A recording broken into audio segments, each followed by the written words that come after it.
Alright, with today's lesson, we're going to work on plotting triangles on a coordinate plane and then determining if those points form a right triangle. So first, let's remember from yesterday the triangle classifications. Triangles can be classified either by lengths of their sides or the measures of their angles. So some of the words we used yesterday to classify triangles were equilateral, where all the lengths of the three sides are the same of a triangle. Isosceles, where you have at least two sides being the same. And scalene, where the sides are all different. And then for the angles, when you look at the angle measurements, we had acute, so all three angles have measures that are less than 90 degrees. A right triangle is when one angle measures 90 degrees and the other two are acute, measuring less than 90. So remember, your right angle is that box in the corner, and then the other two are acute angles less than 90. And then finally obtuse, where you have one angle that's more than 90, and then the other two are acute, measuring less than 90. So here's your obtuse angle, and then two acute angles. So we're going to use the coordinate plane and plot some points that are given, and then see if it forms a right triangle or not. So it says, given triangle ABC has the following vertices. A is 4, negative 1, B is 5, 6, and C is 1, 3. Determine if the triangle is a right triangle. So let's first start off by plotting the points. 4, negative 1 is there, that's A. B is 5, 6. And C is 1, 3.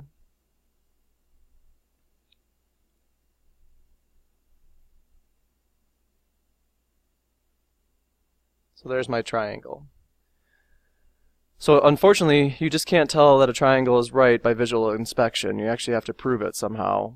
If we look back at our picture up the top, these are what right angle triangles look like. One of the angles should be 90 degrees.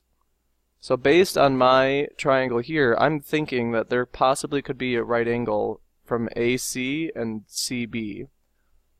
Remember, if two lines are perpendicular, and really these sides of the triangle are line segments, so if these two line segments are perpendicular, that forms a right angle. And to test if things are perpendicular, we use the slope. Remember, slopes of perpendicular lines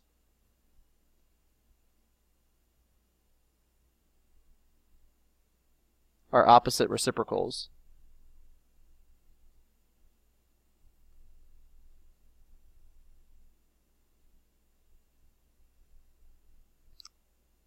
To find the slope, we use the slope formula, which is y2 minus y1 over x2 minus x1. So let's find the slope of the two sides of our triangle. We'll look at AC, and then we'll also look at BC.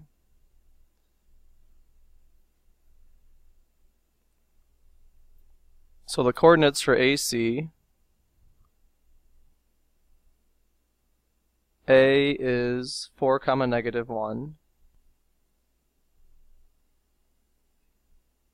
Alright, and then C is 1, 3.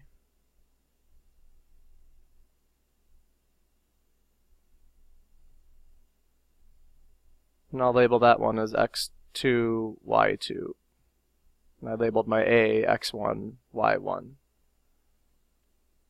So using the slope formula, I take my y value,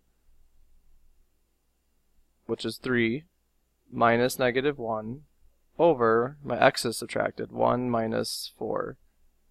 So here I'm getting a negative makes a positive, so it's 4 over 3, negative. For BC, the coordinates of B are 5, 6, and C is 1, 3. I'm going to move this segment up here. Alright, so again, this will be my x1, y1, and my x2, y2. So I would do 3 minus 6 over 1 minus 5. That gives me negative 3 over negative 4. Two negatives divided by each other is a positive. So it gives me positive 3/4. So looking at my slopes, they are opposite reciprocals. That means that this is a right angle right here. And it tells you that that triangle is a right triangle. So I can say triangle, the symbol is the symbol for triangle, ABC is a right triangle.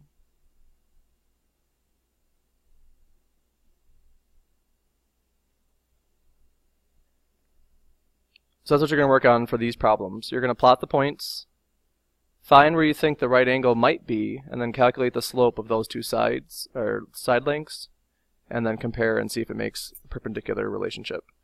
Alright, so get to work on those practice problems.